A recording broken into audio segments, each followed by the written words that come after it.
नमस्कार, स्वागत है आप सभी का स्वास्थ्य चेतना में। मैं हूं नंदिनी लाक्षाकार और मेरे साथ है भारत सरकार आयुष मंत्रालय के board member doctor Ravindra Porwal ji. Doctor साहब, स्वागत है आपका। तो स्वास्थ्य चेतना में आज हम बात करेंगे हमारे डेली रूटीन से जुड़ी हुई, और क्योंकि ज़्यादातर जो परेशानियां होती हैं वो हमारे रोज़मर्रा के कार्य करने के तरीके की चलते होती हैं, हमारे खान पान की वजह से होती हैं, और किस तरीके का हमारा लाइफस्टाइल है। आज की अगर बात की जाए तो आज हम डॉक्टर साहब से चर्चा करेंगे सर्वाइकल की। जी हाँ, ये शब्द अब बड़ा आम हो गया है। हर दूसरे व्यक्ति को सर्वाइकल की परेशानी सुनने को मिल जाती है। आखिर इतनी ज्यादा तादाद में ये समस्या आजकल क्यों बढ़ती जा रही है, इसको हम समझने का प्रयास करेंगे, और ना सिर्फ इसकी वजह को समझेंगे बल्कि समाधान की दिशा में क्या कुछ कदम उठाए जा सकते हैं, किस तरीके से इसको हम क्योर कर सकते हैं, इसका मैनेजमेंट इस पेन का कैसे कर सकते हैं, इसको समझेंगे डॉक्टर साहब से। तो डॉक्टर साहब, सर्वाइकल बहुत आम हो गया है, लेकिन आम हो गया है क्योंकि परेशानी बहुत ज्यादा संख्या में लोगों को हो रही है, लेकिन ये दर्द बहुत तकलीफदेह होता है। सबसे पहले तो हमारे दर्शकों को बताइए कि आखिर सर्वाइकल है क्या?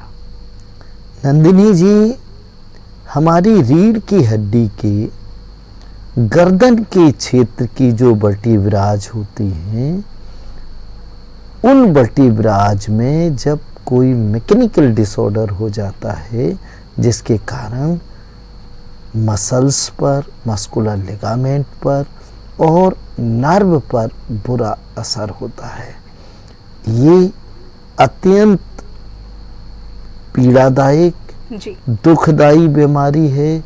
और इस बीमारी में गर्दन से लेके हाथ कंधे तक इन्वॉल्व होते हैं।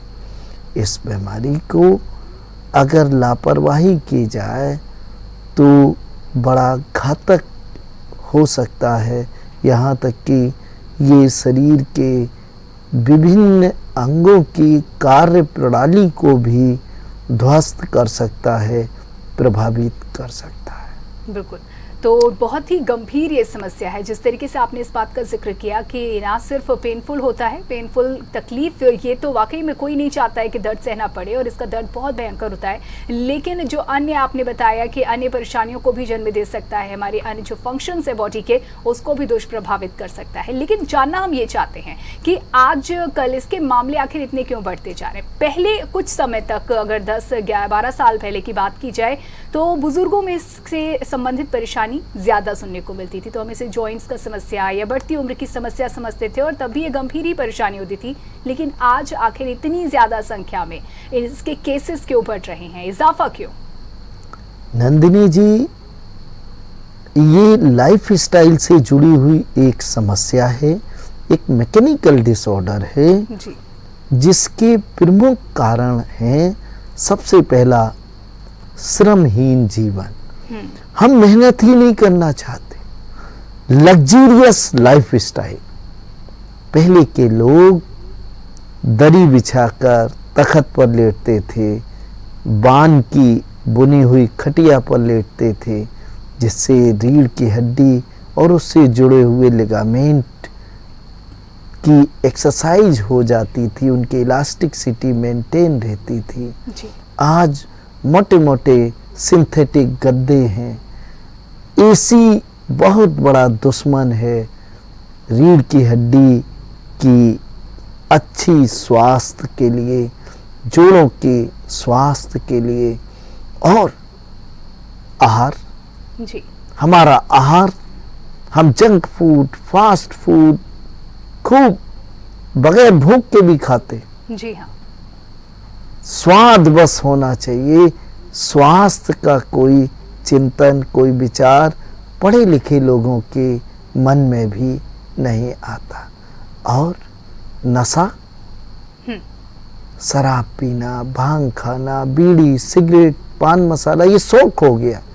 बल्कि उच्च वर्ग में एक बार शराब अगर नहीं पीते हैं तो वो आपको अपने स्तर का नहीं मानते जी।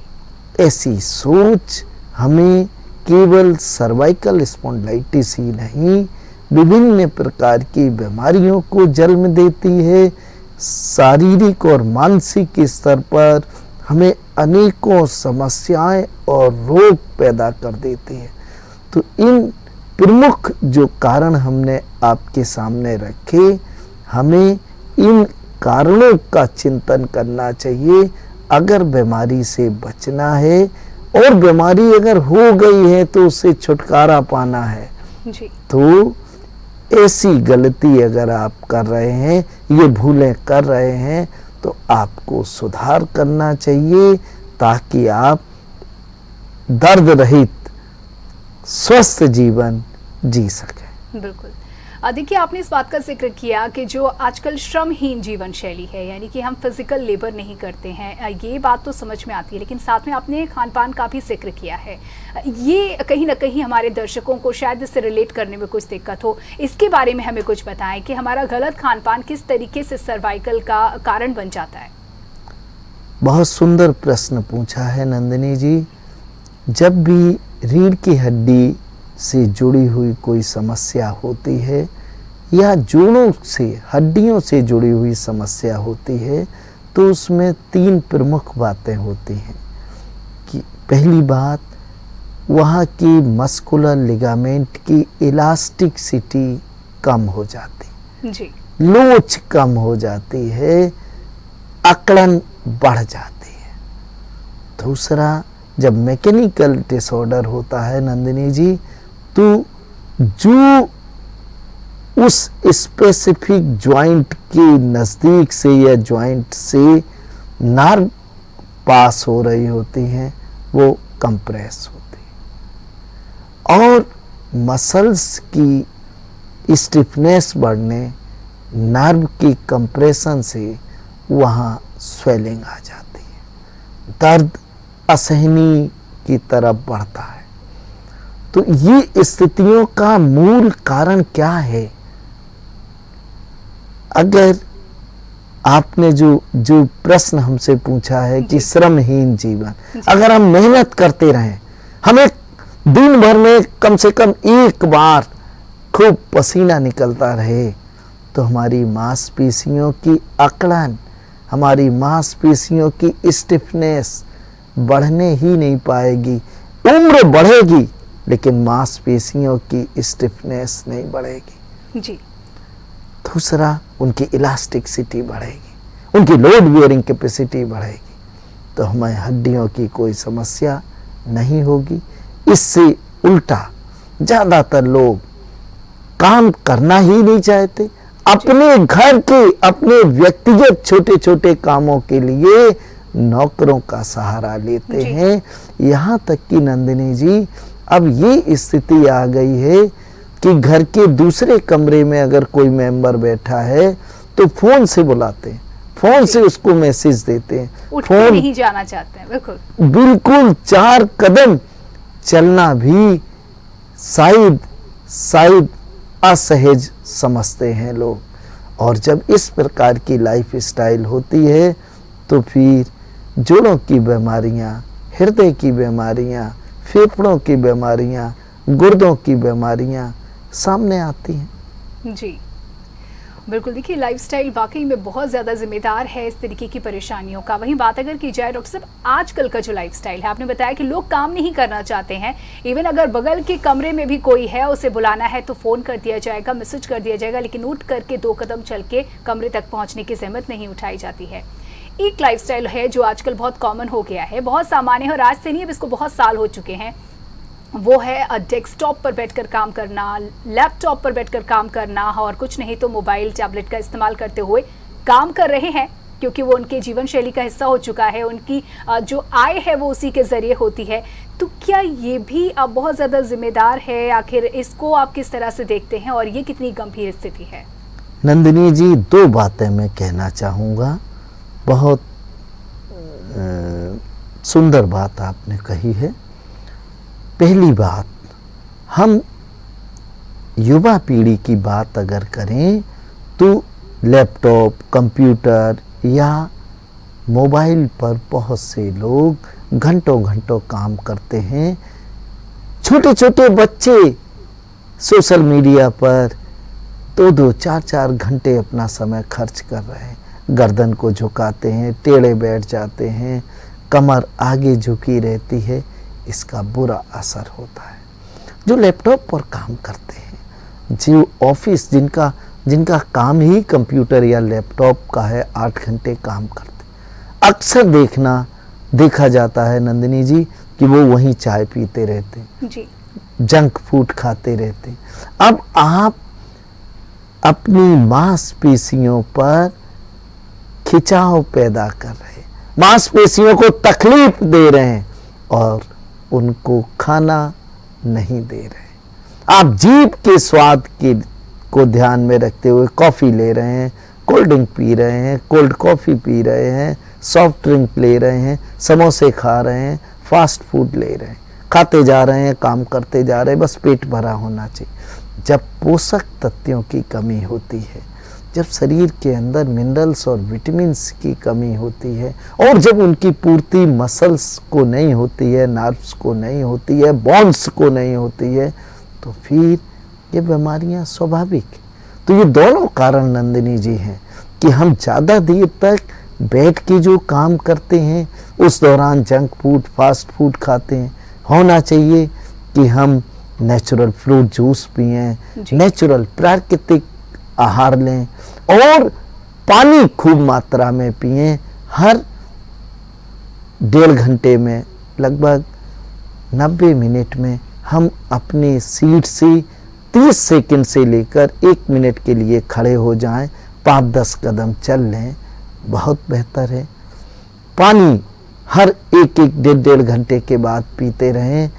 अगर ये सजगताएं रखेंगे तो आप इस बीमारी से पीड़ित नहीं होंगे और अगर पीड़ित हो गए हैं तो ये बीमारी भयावह स्थिति में नहीं पहुंचेगी।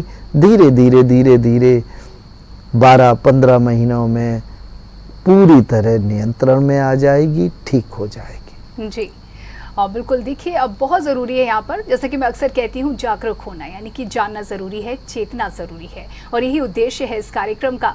डॉक्टर साहब अगर बात की जाए, जैसे कि मैंने कहा, क्योंकि आय का जरिया ही यही होता है, आपको करना ही होगा। लेकिन ये जो आपने उपाय बताया है, एक यहाँ पर जिस तरीके से सावधान किया है आपने, ऐसा करते हुए कहीं ना कहीं बचा जा सकता है। लेकिन शुरुआती दौर में हम कैसे जाने, क्योंकि हम बैठते हैं 2 घंटे भी बैठे तो एक अकड़न जकड़न सी महसूस होती है, हम इसे सामान्य समझते हैं, तो इसको ठीक करने की कोशिश करते हैं कि ठीक है, बैठे हैं, इतनी देर से बैठे हैं, काम कर रहे हैं, तो ऐसा होना सामान्य है। और ऐसा करते करते कहीं ना कहीं हम अगर परेशानी का शिकार भी हो रहे होते हैं तो हम इसे सामान्य समझते हैं। तो हम जानना ये चाहते हैं कि शुरुआती लक्षण क्या है जिसे गंभीरता से लेने की जरूरत है। नंदिनी जी, आपके प्रश्न से संबंधित एक बात और कहना चाहता हूँ। जी जरूर। जो आज के विषय से संबंधित नहीं है लेकिन प्रश्न से संबंधित, हमारा शरीर है। आप देखिएगा, आप सुबह उठे, नहाया, पूजा की, ब्रेकफास्ट किया, काम पर गए, सामान्यतः सभी लोग इस प्रकार करते हैं जी। लेकिन कभी आँख के बारे में सोचते हैं, कभी कान के बारे में सोचते हैं? नहीं, ध्यान ही नहीं जाता जी। क्योंकि इन अंगों की कोई कष्ट नहीं है, कोई तकलीफ नहीं है, कोई परेशानी नहीं है, तो हमारा ध्यान ही नहीं जाता, रूटीन सामान्य चलता रहता। लेकिन अगर कान में दर्द हो जाए, आँख लाल हो जाए, तो हमारा ध्यान आँख के ऊपर जाता है। ऐसे ही जब हम सोकर उठते हैं, हमारी कमर में स्टिफनेस है, हम अकड़न है, हिल डुल रहे हैं, करवट बदल रहे हैं, फिर थोड़ा रिलैक्स हुआ तब उठे। हम इस 3-4 मिनट के जो पीरियड है, इस पीरियड ने हमें कोई कष्ट नहीं दिया, लेकिन सूचना दी कि कहीं ना कहीं हम अस्वस्थता के रास्ते पर चलने का हमने मन बनाया है। तो हमें अलर्ट होना चाहिए, हमें सतर्क होना चाहिए। हम केवल सर्वाइकल स्पॉन्डिलाइटिस या लंबर के पेन की बात या नीज या दूसरे और जॉइंट डिसऑर्डर्स की बात नहीं कर रहे हैं जी। मैं कह रहा हूं कि अगर छोटी सी भी संकेत मिलता है उस अंग का, कान में आज आपको दर्द हुआ, आपने ऐसे किया, कोई ड्रॉप डाल लिया, ठीक हो गया, फिर 10 दिन बाद हुआ, आप सतर्क हो जाइए। अंदर कहीं ना कहीं कोई बीमारी की खिचड़ी पक रही है जो कल कान को खराब कर सकती। आप प्रारंभिक अवस्था में ही उसके उपचार के प्रति सजग हों, सतर्क हों। ये बुद्धिमानी का विषय है, बुद्धिमानी की बात है। जी, वाकई। तो शुरुआती लक्षणों की अगर बात की जाए तो किस किस तरीके के सिम्टम्स हमें शुरुआत में देखने को मिलते हैं जो सर्वाइकल हो सकते हैं? नंदिनी जी, गर्दन में अकड़न, गर्दन की फ्री मूवमेंट में पेनफुल कंडीशन होना, गर्दन बाईं तरफ जैसे ऐसे मैं कर रहा हूँ तो ये दर्द की स्थिति हो, गर्दन ऊपर नीचे करने में दर्द का एहसास हो, अकड़न हो, पूरी तरह गर्दन का मूवमेंट ना हो, या गर्दन आगे झुकाने पर चक्कर आने लगें, ब्लैकआउट हो जाए, हाथ कंधे में भीषण दर्द हो और हाथ की उंगलियों में नमनेस आ जाए, उंगलियां सुन्न पड़ने लगें, ये लक्षण प्रमुख लक्षण होते हैं सर्वाइकल स्पॉन्डिलाइटिस के। जी, तो देखिए ये शुरुआती लक्षण है और अगर आप शुरुआत में ही अलर्ट हो जाएंगे तो समझ जाएंगे। लेकिन कुछ लोग ऐसे होते हैं जिनके सिर पर जब तक बिल्कुल मुसीबत ना आ जाए तब तक उन्हें समझ नहीं आता कि स्थिति की गंभीरता क्या है। यानी कि दर्द होना शुरू हुआ तो भी उन्हें परवाह नहीं होती है क्योंकि काम चल रहा है, काम वो अपने कर पा रहे हैं, दिक्कत बढ़ती जा रही है लेकिन जब तक बर्दाश्त कर सकते हैं वो बर्दाश्त करते हैं। लेकिन आपने बताया कि सर्वाइकल को इतना हल्के में लेने की ज़रूरत नहीं है, ये आपके बाकी के जो बॉडी फंक्शंस हैं उस पर भी प्रभाव डालता है। क्या क्या नुकसान हो सकते हैं, कितना खतरनाक हो सकता है सर्वाइकल, ये भी जानना ज़रूरी है। नंदिनी जी, सर्वाइकल स्पॉन्डिलाइटिस कभी कभी आप मूवमेंट कर रहे हैं, आप चल रहे हैं, सडन गर्दन आगे झुकी, ब्लैकआउट हुआ, आप गिर गए, कहीं चोट लग गई, एक्सीडेंट हो गया, शरीर के किसी अंग को ऐसी क्षति पहुंच गई कि वो अंग ने काम करना बंद कर दिया, खराब हो गया। बहुत ऐसे केसेस देखने और सुनने में आते हैं। दूसरा, आप गर्दन की पीछे जो बहुत पेनफुल कंडीशन होती है, कंधा जाम होने लगता है, उंगलियों में नमनेस आ जाती है, उस स्थिति में हमारे हार्ट और लंग्स पर बुरा असर होता है, हमारे कंधे से जुड़े हुए मांसपेशियों पर बुरा प्रभाव पड़ता है। और जब हम इनकी दर्द निवारक औषधियों का सेवन करते हैं तो ये लीवर और किडनी पर बुरा असर डालते हैं, हमारी इम्यूनिटी को, हमारी शरीर की रेजिस्टेंस पावर को कम करते हैं। तो मोटे तौर से ये समस्या हमारे शरीर के विभिन्न आंतरिक अंगों की साझा समस्या बन जाती है और शरीर एक समस्या, एक बीमारी से जूझते हुए धीरे धीरे कुछ महीनों में कई अन्य समस्याओं और रोगों का शिकार हो जाता है। जी बिल्कुल, तो ऐसा बिल्कुल भी नहीं होने देना है। शुरुआती दौर में ही आप समझिए और सतर्क हो जाइए, सावधान हो जाइए। और अच्छी बात तो ये है कि जिस तरीके से जीवन शैली को लेकर हम आपको बता रहे हैं, जानकारियाँ डॉक्टर साहब के जरिए आप तक पहुंचा रहे हैं, अगर आप इसे अपनाएंगे और ध्यान रखेंगे तो ये समस्या होने ही नहीं पाएगी। ये तो बात हो गई समस्या होने ना पाए इसको लेकर और समस्या को पहचान सकें, इस पर बातचीत हुई। लेकिन अगर बात की जाए, अगर सर्वाइकल का परेशानी है ही किसी को, कोई दर्द से पीड़ित ही है, तो किस तरीके के कुछ शुरुआती आप उपाय बताएंगे, ऐसे हमारी लाइफस्टाइल से रिलेटेड कमियां जिनमें सुधार करके हम इसके उपचार की दिशा में प्रयास कर सकें? यौगिक क्रियाएं, विशेषकर ग्रीवा शक्ति और स्कंद शक्ति की क्रियाएं बहुत हितकारी हैं और इन क्रियाओं को करना बहुत ही सहज है, बहुत ही सरल है। ज़्यादातर सर्वाइकल पेन से पीड़ित मरीज एंजाइटी का शिकार हो जाते, गुस्सा, चिड़चिड़ापन, क्योंकि बहुत बार वो फ्रीली काम नहीं कर पाते हैं, तो ये एक हीन भावना पैदा कर देती है। लगातार दर्द भी कहीं ना कहीं मानसिक स्वास्थ्य पर भी असर डालता है। बिल्कुल बिल्कुल बिल्कुल, अच्छी बात आपने कही। तो अब जब ऐसी स्थिति होती है तो व्यक्ति योग के नाम से घबराता है कि कठिन क्रियाएं हों। जी जी बिल्कुल। मैं कहता हूँ इन क्रियाओं को घर पर आप केवल वीडियो देख के कर सकते हैं, सहज हैं, सरल है। और सबसे बड़ी बात है, अगर पूरी तरीके से इन क्रियाओं को सही रूप में, अब चूंकि गर्दन में अकड़न बहुत है या गर्दन टेढ़ी हो गई है, तो सहजता से आप आसानी से उन क्रियाओं को सही सही रूप में नहीं कर पाएंगे।